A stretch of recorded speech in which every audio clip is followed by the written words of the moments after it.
당신은 지금 이 순간에도 세계의 질서가 완전히 무너지고 있다는 사실을 알고 계십니까? 지금 세계는 우리가 알던 평화의 시대가 아니라 거대한 파멸의 문턱을 지나고 있습니다.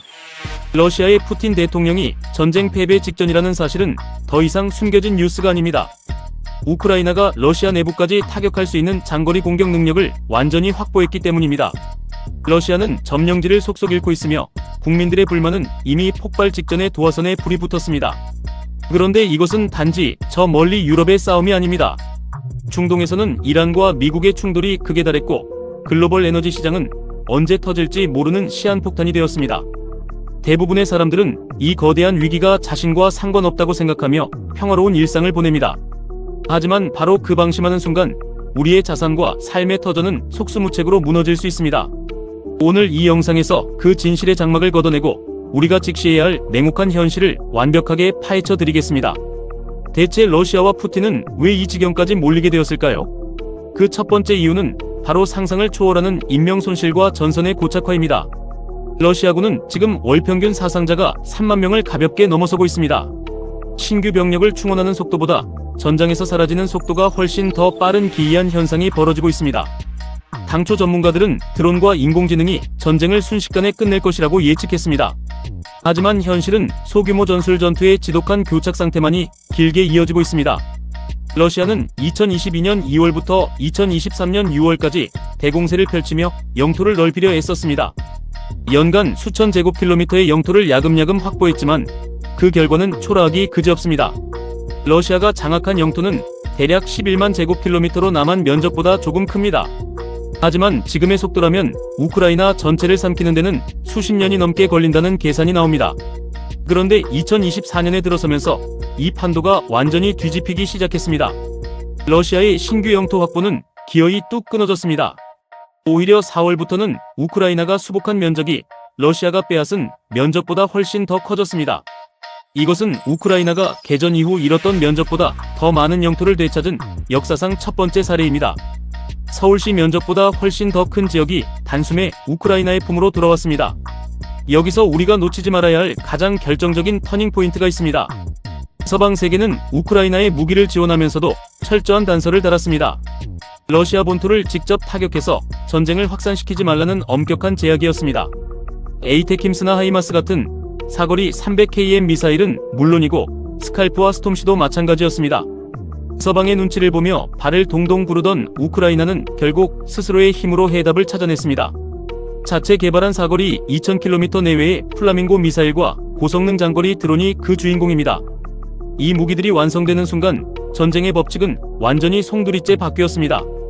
우크라이나는 이제 러시아의 안방까지 타격할 수 있는 무서운 능력을 손에 쥐었습니다. 러시아는 영토가 워낙 넓기 때문에 본질적으로 방어에 엄청나게 취약한 구조를 가지고 있습니다. 석유망과 정유망, 그리고 국가 핵심 인프라와 물류센터가 무차별적인 공습 대상이 되고 있습니다. 러시아 내부의 심장부가 타격을 받으면서 경제는 순식간에 마비 상태에 빠져들었습니다. 오죽하면 산유국인 러시아가 오히려 휘발유 수입에 목을 매는 처지가 되었습니다. 주유소마다 차량들이 수 킬로미터씩 길게 줄을 서고 기름을 먼저 차지하겠다고 난투극까지 벌어집니다. 푸틴 대통령은 점령지를 야금야금 뺏기는 것도 모자라 안방까지 두들겨 맞으니 극도의 짜증과 분노를 느끼고 있습니다.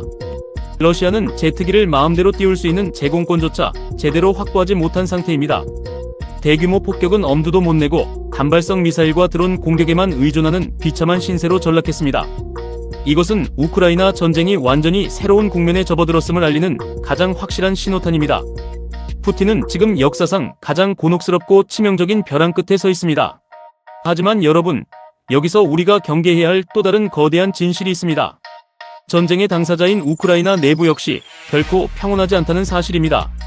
우크라이나 군부와 정치권 내부에서는 지금 이 순간에도 권력을 잡기 위한 암투가 치열하게 벌어지고 있습니다. 30대 젊은 디지털 및 AI 전문가인 페도로 국방차관은 드론 전쟁의 신화를 쓰며 우크라이나 군을 완전히 개혁했습니다.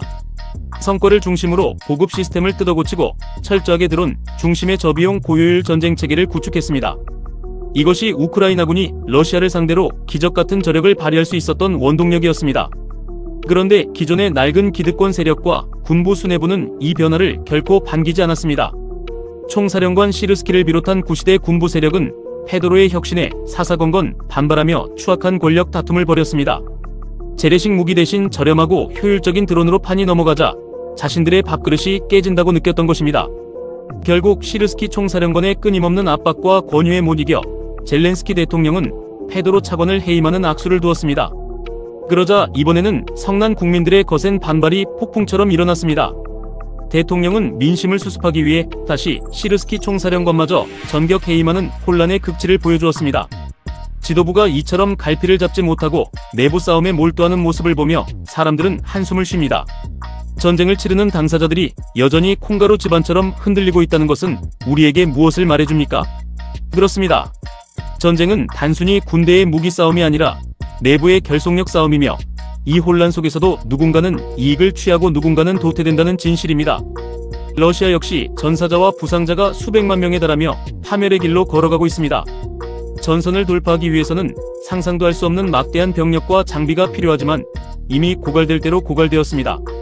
우크라이나 전쟁이라는 거대한 태풍이 지나간 뒤에도 글로벌 불확실성은 결코 사라지지 않을 것입니다. 오히려 이 혼란의 틈바구니에서 새로운 질서가 태어나고 있습니다.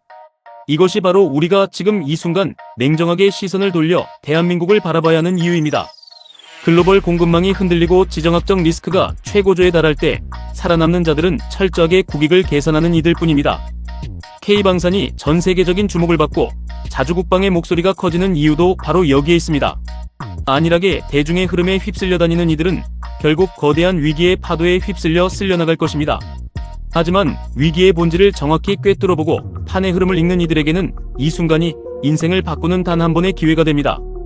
시선을 잠시 돌려 또 하나의 거대한 화약고인 중동으로 눈을 돌려보겠습니다. 지금 중동 정세는 우크라이나 못지않게 극심한 경랑 속에 빠져들었습니다. 미국과 이란 간의 물밑 협상은 번번이 난항을 겪으며 악순환의 늪에서 헤어나오지 못하고 있습니다. 미국과 이스라엘의 미묘한 이해관계 충돌은 협상의 발목을 사사건건 잡고 있습니다. 과거에도 평화협상이 타결되려던 순간 이스라엘의 기습적인 폭격으로 모든 판이 깨진 적이 허다했습니다. 미국은 당초 이란의 핵 개발을 막고 미사일 능력을 무력화하겠다는 4가지 원대한 목표를 세웠습니다. 하지만 지금의 현실은 어떠합니까? 목표는 온데간데 없이 사라지고 간신히 호르무즈 해협이나 열어달라고 애원하는 처량한 신세로 전락했습니다. 양해 각서를 체결한 뒤에도 이란의 동결 자산은 제대로 반환되지 않았습니다. 제재 해제나 이스라엘의 레바논 철군 같은 약속은 지켜질 기미조차 보이지 않습니다. 협상의 진정성이라는 단어 자체가 사치처럼 느껴지는 이유입니다. 이란은 이미 가만히 앉아서 당할 상대가 아니라는 것을 행동으로 증명했습니다. 요르단 내에 위치한 무아파크 살티 공군기지를 향해 탄도미사일을 과감하게 날려버렸습니다. 지상전에서 아군을 지원하는 핵심 자산인 A-10 공격기를 정조준한 대담한 도발이었습니다. 미국은 정밀 유도 무기의 재고가 바닥을 드러내고 있습니다. 트럼프 행정부 시절부터 고갈되기 시작한 전략 비축유 문제는 미국의 군사적 행동 반경을 옴짝달싹 못하게 묶어버렸습니다. 중동 전역은 이제 다중확전의 위험 속에서 신음하고 있습니다. 예멘의 후티 반군은 홍해를 완전히 봉쇄해버렸습니다. 사우디아라비아의 최신 정유시설을 정밀 타격하며 경제의 숨통을 조이고 있습니다. 사우디는 후티의 매서운 공세를 막아내지 못해 지중해의 그리스까지 손을 벌렸습니다. 그리스의 사정사정하여 패트리오트 방공 미사일을 빌려오는 수모까지 겪고 있습니다. 이란의 전략적 움직임은 매우 치밀하고 교묘합니다. 요르단 내에 있는 미군 기지를 지속적으로 타격하며 걸프 지역 전체에서 미소 패권을 몰아내려 하고 있습니다. 요르단의 현지 정치인들과 군부 지도자들은 미군을 당장 철수하라고 거세게 압박하고 있습니다. 미국이 발을 디딜 틈은 점점 더 좁아지고 있으며 영향력은 모래성처럼 무너져 내리는 중입니다. 세계의 패권은 이제 미국의 해양 패권에서 완전히 다른 방향으로 이동하고 있습니다. 중국과 러시아 그리고 이란이 주도하는 거대한 대륙 패권의 시대가 가속화되고 있습니다. 철통 같던 동맹이었던 파키스탄마저 서서히 중국 쪽으로 무게의 중심을 푹 옮겨 싣고 있습니다. 중국은 직접 피를 흘리며 전쟁을 치르지 않습니다. 그저 조용히 실속을 차리며 전쟁 없이 막대한 이득을 챙기는 고도의 전략을 구사하고 있습니다. 미국의 군사적 제약은 여기서 그치지 않습니다. 장거리 정밀 유도 무기가 턱없이 부족하다 보니 어쩔 수 없이 사거리가 짧고 위력이 떨어지는 제담에 의존하고 있습니다. 가장 중요한 전략 무기는 혹시 모를 더 큰 전쟁을 위해 아껴두어야 하기 때문입니다. 이란은 1979년 이슬람 혁명 이후 무려 46년이라는 긴 시간 동안 외부의 무자비한 공격 속에서 살아남도록 설계되었습니다. 그들만의 독보적인 비대칭 전쟁 체계를 완벽하게 완성해낸 것입니다. 분산, 기피, 그리고 비대칭이라는 세 가지 원칙이 그들의 뼈와 살이 되었습니다. 지상의 표적을 쉽게 노출하지 않고 지하 깊은 곳에 거대한 미사일 기지를 요새처럼 파묻었습니다. 남들이 상상하지도 못한 예상 밖의 방식으로 싸우는 법을 그들은 이미 통달했습니다. 이란이 보유한 탄도미사일과 드론 전력은 생각보다 훨씬 더 정밀하고 치명적입니다. 겹겹이 쌓인 다층 구조의 미사일 방어체계는 웬만한 서방의 방공망으로는 어림도 없습니다. 미국은 이란의 군사력을 철저하게 과소평가하는 치명적인 오판을 저질렀습니다. 금방 끝날 단기전이 될 것이라 믿었지만 그 오판이 지금 미국의 발목을 옥죄고 있습니다. 이란은 수년을 가도 버텨낼 수 있는 끈질긴 장기 소모전 능력을 유감없이 발휘하고 있습니다. 이 모든 상황이 우리에게 무엇을 경고하고 있는지 깨달아야 합니다. 이스라엘은 여전히 시오니즘이라는 강경한 이념에 매달려 주변국과의 갈등을 멈추지 않고 있습니다. 방공체계는 연일 날아오는 이란의 미사일을 막아내느라 닳고 닳았습니다. 방어 능력이 한계에 부딪히면서 이스라엘의 안보 역시 흔들리고 있습니다. 미국과 이스라엘의 관계는 겉으로는 밀착되어 보이지만 속으로는 꼿꼿한 긴장감이 흐릅니다. 이스라엘은 당장 확전을 원하지만 미국은 그 뒷수습을 감당할 정치적 여유가 없습니다. 미국은 마지못해 이스라엘과의 군 통합을 시도하고 있지만 이것은 결국 미국의 군사비 지원이 줄어들 것임을 예고합니다. 이스라엘 스스로 알아서 살아남아야 하는 자립의 시기가 강요되고 있는 것입니다. 중동의 미래는 암울하며 지정학적 위협은 한치 앞을 내다볼 수 없습니다. 이란은 러시아와 중국과의 끈끈한 연대를 더욱 강화하며 서방의 경제 제재를 영리하게 우회하고 있습니다. 호르무즈 해협과 바브엘만 대부 해협이 동시에 틀어막히는 순간 세계 경제는 다시 한번 거대한 인플레이션의 지옥으로 떨어집니다. 러시아, 이란, 그리고 북한으로 이어지는 이 거대한 비서방 연대의 결속은 대한민국에게 가장 직접적이고 치명적인 위협입니다. 사우디와 아랍에미리트 같은 중동의 실세들이 언제까지 아슬아슬한 균형 외교를 유지할 수 있을지도 미지수입니다. 이들의 선택 하나에 중동의 모래바람은 완전히 다른 방향으로 불어 닥칠 것입니다. 세계는 지금 거대한 격변의 소용돌이 속에서 기존의 룰을 모두 지워버리고 있습니다. 러시아는 붕괴하고 우크라이나는 필사의 반격을 날리며 중동은 화염에 휩싸였습니다.